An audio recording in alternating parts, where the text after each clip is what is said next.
이 새벽에 우리에게 주신 하나님 말씀은 누가복음 2장에서 보겠습니다. 누가복음 2장 41절에서 42절까지 우리 한 목소리로 하나님 말씀 읽도록 하겠습니다. 그의 부모가 해마다 유월절이 되면 예루살렘으로 가더니 예수께서 12살 되었을 때에 그들이 이 절기의 관례를 따라 올라갔다가 아멘. 가르쳐야 할 하나님, 가르쳐야 할 하나님이라는 제목으로 함께 말씀을 나누도록 하겠습니다. 대한민국 5천년 역사 중에 이 시대를 살고 있는 우리에게 있어서 가장 소중한 날이 있다면, 뜻깊은 날이 있다면 바로 오늘 이 광복절이 아닌가 생각됩니다. 여러 사건이 있었고 여러 또 절기가 있었지만 일제의 압제 속에서 해방된 오늘이야말로 이 시대를 살고 있는 우리에게 가장 뜻깊은 날일 것입니다. 오늘은 우리가 광복을 맞이한 지 75년이 되는 뜻깊은 날입니다. 이 가운데 광복을 또 해방을 직접 경험하신 성도님들도 계실 텐데 그 감격이 어떠했을지 참 궁금합니다. 일제의 압제 속에서 좀 고통받고 어려운 가운데 있다가 해방되었다라는 소식을 들었을 때 그 감격, 그 기쁨이 어떠했을까요? 저희 어머님도 9살 때 광복을 맞이하셨다고 합니다. 그래서 어렸을 때 그 광복에 대한 이야기를 종종 들려주시곤 했는데 이 광복되었다라는 소식을 처음에 믿지 못했다고 합니다. 그러다가 다 마을 사람들이 거리에 막 뛰쳐나와서 큰 함성과 또 기쁨을 만끽하자 저희 어머니 가족들도 나와서 그 거리에서 막 뛰어다니면서 막 소리를 지르고 그 기쁨을 만끽하셨다는 이야기를 듣게 되었습니다. 1945년 8월 15일 당시 일본의 천황이었던 히로히토가 일본 방송협회 라디오, 현재 이제 NHK라고 하지 않습니까? 라디오를 통하여 항복을 선언함을 통하여 이 땅에 광복이 이루어졌습니다. 일본 제국이 패망하고 조선이 일본의 제국의 통치에서 벗어남을 기리는 절기가 바로 오늘 광복절 아니겠습니까? 일제는 1910년 8월에 우리나라 국권을 피탈하였습니다. 그리고 36년간 강압 속에서 우리 민족을 압제하였죠. 학자들은 그 일제의 36년의 기간을 크게 세 기간으로 분류합니다. 첫 번째 1기는 1910년 피탈한 시기부터 1919년 3.1운동이 있었을 그 당시까지를 1기로 구분하는데 이때는 일본이 문화 정치를 표방하면서 기만적인 정치를 자행했던 시기입니다. 우리의 주권을 강탈하고 무력을 통하여 이 땅을 통치했던, 강압했던 시기가 바로 1기라면 2기는 이제 3.1운동이 시작되면서 위협을 느낀 일본이 이제 무단 정치가 아니라 군사적인 힘이 아니라 문화 정치를 표방하면서 우리의 어떤 정신이라든지 어리라든지 우리의 정체성을 흔들어놨던 시기였습니다. 이때는 언어, 교육, 문화, 역사, 종교에서 많은 부분들을 변질시키거나 왜곡시키고 또 금지시켰던 시기입니다. 천황을 숭배하게 하였고요. 또 일제의 사상을 강제적으로 심어놓은 시기가 바로 이때입니다. 여러분 잘 아시다시피 창씨 개명을 하고 학교에서 모든 교육을 다 일본 그런 역사로, 일본 중심으로 가르쳤던 시기, 우리나라 문화를 말살시키려 했던 시기가 바로 2기였다는 것이죠. 3기는 1930년대부터 시작되었는데 이때는 우리나라에 대한 어떤 압제보다는 일본이 더 큰 야욕을 가지고 대륙으로 진출하기 위하여 저 중국을 또 삼키고 또 대국으로 더 뻗어나가기 위하여 우리 조선 땅을 병참 기지화시켰던 시기가 바로 3기였습니다. 식량을 약탈하고 물자를 약탈하고 자원을 약탈할 뿐만 아니라 이 땅의 수많은 젊은이들 또 젊은 우리 여성들을 강제적으로 끌고 가서 큰 고통을 줬던 시기가 바로 이 시기입니다. 얼마나 끔찍한 시기였을까요? 그럼에도 하나님께서는 이 땅을 사랑하셔서 자유와 해방을 주셨다는 것입니다. 이 광복이란 뜻은요, 빛광자에 회복될 복자를 쓰고 있습니다. 빛이 다시 돌아왔다. 어둠 속에 살고 있던 자들이 다시 빛을 바라보게 되었다라는 뜻을 갖고 있습니다. 36년간 주권이 강탈당했다. 이 36년간 시간이 어떻습니까? 얼마나 긴 시간입니까? 저는 36년 전이 저는 초등학교 3학년 시기였는데 그때부터 만약에 주권이 없는 시기로 지금까지 살아왔다면 참 큰 고통 아니었겠습니까? 근데 이 땅에 우리의 선진들은 그러한 고통을 실로 겪었다는 것입니다. 지금은 이제 세계 열방에 우뚝 서서 정말 아무도 넘볼 수 없는 위상을 떨치고 있는 이 대한민국, 자유와 또 그런 큰 부흥을 주신 하나님 앞에 감사와 찬양을 올려드립니다. 이스라엘도 우리와 같은 이 광복의 절기가 있습니다. 우리는 광복절이라 이름하지만 그들은 바로 유월절 절기를 지키게 되는 것이죠.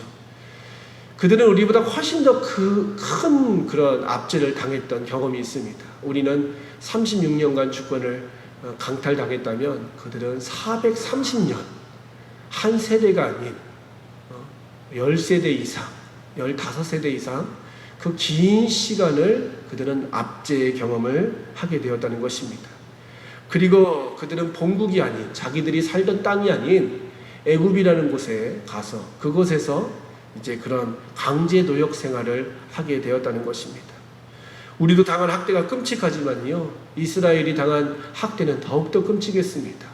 모든 남자들이 다 강제적으로 노역에 끌려가게 되었고, 또 심지어 말기 때는 아이들, 남자아이들 같은 경우 태어나는 순간 악어떼가 울거리는 나일강에 던져질 만큼 끔찍한 그런 악행들이 자행했던 그 역사가 바로 이스라엘의 역사였다는 것입니다.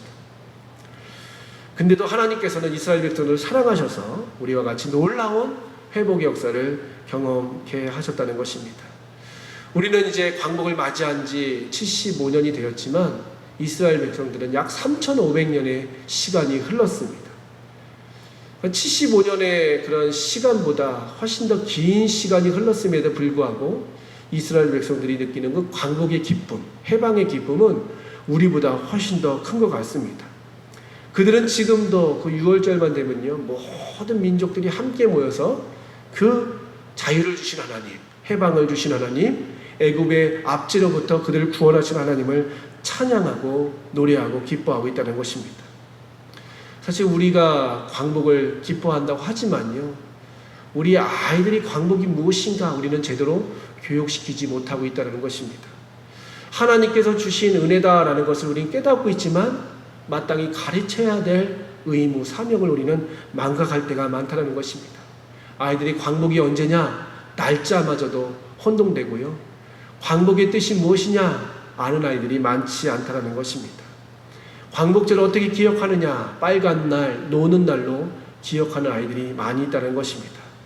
올해는 더욱더 불만이 많았겠죠. 왜냐하면 토요일날 광복절이 오니까 원래 쉬는 날인데 또 쉬는 날이 이렇게 이중으로 겹치다 보니까 손해본다는 느낌이 있었나 봅니다. 그래서 정부에서도 대체 공휴일이다 해가지고 이때 원래 쉬어야 되는데 못 쉬니까 월요일로 또 휴일을 하루 연장한 것을 보게 됩니다. 물론 국가 차원에서는 경제 활동을 또 촉진시키기 위하여, 또 소비를 촉진시키기 위하여 휴일을 길게 만들어주는 것은 좋지만 정말 우리 민족이 이 압제와 억압 속에서 자유케 된 이 귀한 날을 그냥 무의미하게 지나가는 것은 결코 안 될 것입니다. 유대인들은요, 1월 14일만 되면요, 모든 가족들이 다 모여서 그 하나님께서 행하신 구원의 역사를 듣게 됩니다. 3,500년 전에 있었던 이야기인데도 불구하고 오늘 생생한 현장에서 있었던 것처럼 그들은 광복에 대한, 해방에 대한 이야기를 듣게 되는 것이죠. 그래서 부모님들이 모여서 음식을 먹습니다. 양고기를 먹습니다. 그리고 쓴나물을 먹습니다. 이스트가 들어가지 않은, 누룩이 들어가지 않는 맛없는 빵을 먹습니다. 떡을 먹습니다. 그러면 아이들이 묻겠죠. 아버지, 이것이 무엇입니까? 이 맛없는 것을 왜 먹습니까? 이 쓴 것을 왜 먹습니까? 하면요, 우리 조상들이 출애굽할 때에 모든 압제로부터 자유케 되는 날 밤에 먹었던 음식이 바로 이 음식이다. 이 양의 고기는 희생을 상징하는 것이고 이 양이 대신 죽음으로 말미암아 그 피가 문설주와 임망의 발라짐을 통하여 우리의 생명이 건짐을 받았다. 죽음의 신이 6월 패스오버라고 하지 않습니까? 넘어가게 되었다라는 것을 가르치는 것입니다. 쓴나물은 고난을 상징하는 것이죠. 그리고 무교병은 거룩을 상징하는 것입니다. 순결을 상징하는 것입니다. 이런 교육을 하게 되는 것이죠. 그러니까 아이들이 매년마다 1월 14일, 우리 달력으로 따지면 이제 4월달 아니겠습니까? 그때면 항상 이 이야기를 듣습니다. 과거에도 들었고 오늘도 들었고 앞으로도 들어야 될 이야기가 이야기이기 때문에 모든 아이들은 이 6월절만 되면 가족들과 함께 하나님께서 행하신 역사를 찬양하고 노래하고 기억하게 된다는 것입니다. 근데 우리 민족은 아직까지 좀 안타까운 부분이 이 역사성이 아닌가 생각됩니다. 우리 민족이 인구가 적어서, 영토가 작아서 적어서 이런 대국으로 나가지 못하는 것이 아니라 바로 이 역사성이 부족하기 때문이 아닌가 생각된다는 것이죠.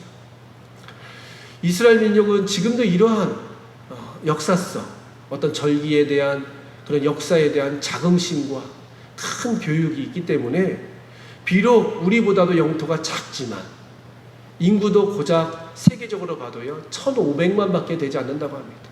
서울시 인구보다 조금 더 많은 그런 숫자인데도 불구하고 세계를 지금도 이끌고 있는 귀한 민족이 되지 않았겠습니까? 실로 그 민족성은 대단한 것 같습니다. 오늘 우리가 읽은 본문 말씀, 예수님께서 유월절을 지키기 위하여 가족들과 함께 예루살렘 성전을 찾았던 사건이 기록된 말씀입니다. 이 당시도요 출애굽 사건이 있은 지 약 1500년이 지난 시기였습니다.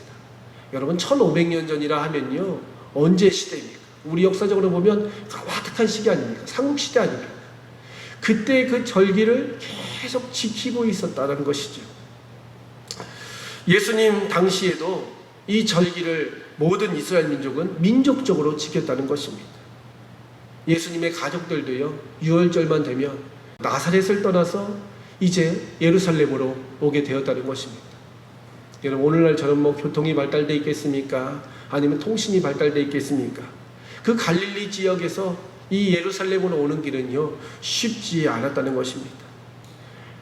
그런데요 출애굽기 23장과 출애굽기 34장을 보면 사실 건장한 남자들만 가서 절기를 지키면 되었습니다.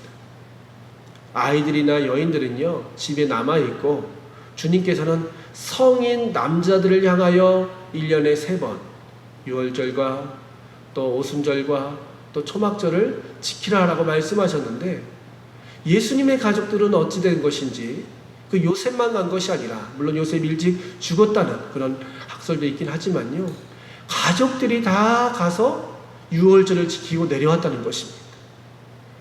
어떤 그 절기에 대한 태도가 다른 가정과는 사뭇 다를 만큼 그 마리아의 교육, 그 부모의 교육이 철저했다는 것입니다. 말씀해 보니까요 그 부모가 해마다 유월절이 되면 예루살렘으로 가더니 12살 되었을 때에 예수님도 함께 가셨다라고 기록되어 있습니다. 12살인 소년, 물론 성인이 이제 된 시기 무렵이기도 하지만요 관례를 따라 어머니도 가족들도 다 같이 올라갔음을 바라보게 됩니다. 예수님 하나만 데리고 간 것이 아니라요 예수님의 온 가족들, 예수님의 동생들도 있었을 것이고 그 모든 가족들이 다 가서 유월절을 지켰다는 것이죠. 오늘 또 이 42절 말씀을 보니까 관례를 따라 올라갔다라고 말씀하고 있습니다. 이 관례라는 것은요 습관을 따라 해마다 올라갔다라는 의미를 가지고 있는 것이죠. 그것을 왜 같이 갔을까요? 그 고생스러운 길에 여러분 힘들고 어려우면요 아이들을 데리고 가는 것이 아이들도 힘들지만 부모들도 얼마나 힘들고 어려운지 모릅니다. 차라리 그 지역에 남게 하여서 엄마가 그 애들을 보면 참 편하지 않습니까? 그런데도 굳이 가족들이 다 그 예루살렘에 올라가서 그 절기를 지켰다는 것은 바로 이 절기에 대한 의미, 하나님께서 행하신 그런 놀라운 사건들을 몸소 가르치기 위함이었다는 것이지요. 오늘 우리도 이 시대를 살고 있음에도 사실 자녀 교육에 우리가 어려움을 겪는 것, 또 한계를 느끼는 것은 바로 우리가 몸소 하나님의 살아계신 역사를 가르치기보다는 그냥 말로만 강압적으로 그렇게 그냥 들리는 소리로만 우리가 아이들에게 하나님의 역사를 가르치고 있지 않는가 우리 자신을 바라보게 된다는 것입니다. 제 자신을 이제 돌아보게 되었습니다. 광복을 맞이했는데 아이들에게 나는 어떻게 광복을 가르치고 있는가. 그래서 아침에 어떻게 가르쳐야 될지 오늘 한번 이렇게 말씀을 준비하면서 제 자신도 아이들에게 어떤 교육을 할지 숙제로 던져지게 되었습니다. 참 이 시대를 살아가면서 우리가 하나님께서 행하신 것을 말로는 감사한다고 하지만 우리에게 주신 귀한 사명을 망각하고 있는 것은 아닌가 생각됩니다. 점점 시대가 혼탁해지고 젊은이들이 나라에 대한, 국가에 대한, 또 우리의 정체성에 대한 그러한 생각들이 사라지고 있는 이때에 하나님께서 주신 놀라운 그 은혜, 놀라운 축복들을 우리가 기억하면서 나는 어떻게 자녀들에게 이 민족에 대한 것을 가르치며 하나님께서 행하신 놀라운 일들을 가르치며 그 하나님을 어떻게 소개할까 날마다 대질문하면서 신앙의 아름다운 유산들을 자녀들에게 물려주고 또 하나님께서 행하신 그런 구원의 역사가 우리 세대에 끊기는 것이 아니라 자자손손 이어져서 정말 이 땅 대한민국 또 우리에게 주신 하나님이 소중한 그런 구원의 역사들을 날마다 되새기며 더욱더 감사하며 하나님의 찬양의 노래를 올려드릴 수 있는 그런 아름다운 회복의 역사가 나타나기를 주님의 이름으로 축복합니다. 이 시간 함께 기도할 때 하나님 우리의 입술 가운데에 우리의 생각 가운데 하나님께서 베푸신 모든 은혜를 나누며 가르칠 수 있는 역사를 허락하여 주시옵소서.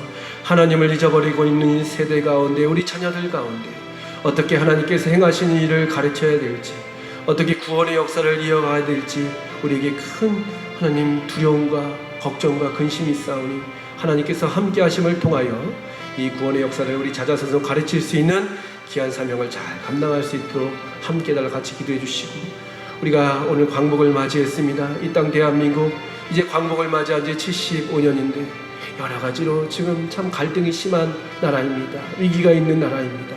하나님 다시 구원의 역사를 허락하여 주시옵소서. 이 땅 대한민국이 하나님의 은혜 가운데 하나님의 역사 가운데 아름답게 일어설 수 있도록 함께 해달라고 같이 기도해 주시고 또한 우리 교회에 또 수많은 어려움 당하는 형제들이 있사오니 하나님께서 그들을 긍휼히 여겨주시고 그들 가운데도 놀라운 하나님의 빛이 다시 돌아올 수 있는 회복의 역사를 나타내달라고 같이 기도해 주시고 또 코로나로 고통받고 있는 이 땅과 세계 열방과 민족 또 선교사님들을 위하여 수많은 주의 종들을 위하여 시간 함께 기도하도록 하겠습니다. 어둠에 빠져있던 이 땅 가운데 빛을 허락하여 주시고 광복의 놀라운 역사를 이뤄주신 하나님을 찬양합니다. 광복 75주년을 맞이하여 저희들이 하나님 앞에 나와서 또 감사 찬양 또 회개의 기도를 드리오니 아버지께서 저희들과 함께하여 주시어서 저희가 다시 회복되어야 될 것이 있으면 하나님 회복될 수 있는 은혜를 허락하여 주시옵시고 혹 우리들이 잊고 있었던 것이 있다면 다시 기억할 수 있는 은혜를 허락하여 주시어서 우리 자녀들에게 또 우리 민족들에게 하나님의 놀라운 구원의 역사를 나타내며 보여주며 가르칠 수 있는 귀한 사명을 감당할 수 있도록 함께하여 주시옵소서. 하나님께서 어둠 가운데 있는 이 땅 가운데 놀라운 자유와 놀라운 회복과 놀라운 구원과 부흥의 역사를 허락하여 주셨습니다. 아버지 하나님 이 은혜를 저희들이 하나님 상실하지 않도록 하나님 이것을 저희들이 날마다 기억할 수 있도록 함께하여 주시옵시고 오늘도 살아계신 하나님을 우리들이 의지함을 통하여 하나님께서 행하시는 놀라운 구원의 역사를 저희들이 바라볼 수 있도록 함께하여 주시옵소서. 코로나로 고통받고 있는 수많은 이 땅에 하나님 우리 백성 우리의 형제들 기억하여 주시고 주님 놀랍게 치유하는 역사를 바라여 주시되 특별히 하나님 치료제를 속히 개발할 수 있도록 인도하여 주시고 백신을 개발할 수 있는 은혜를 허락하여 주시어서 고통받고 있는 모든 이들이 희망을 바라보게 하여 주시고 이 기회를 통하여 더욱더 하나님을 만나며 하나님을 의지할 수 있도록 함께하여 주시옵소서. 오늘 이 새벽을 깨어나온 사랑하는 성도님들의 기도를 들어주시옵시고 오늘 하루도 주님 안에서 승리할 수 있는 복된 은혜를 허락하여 주시옵소서. 감사 찬양 올려드리오며 예수님의 이름으로 기도하옵나이다. 아멘. 이제는 우리에게 자유를 주시는 구주 예수 그리스도의 무한하신 은혜와 영원히 찬양받으시기에 합당하신 아버지 하나님의 극진하신 사랑과 깨닫게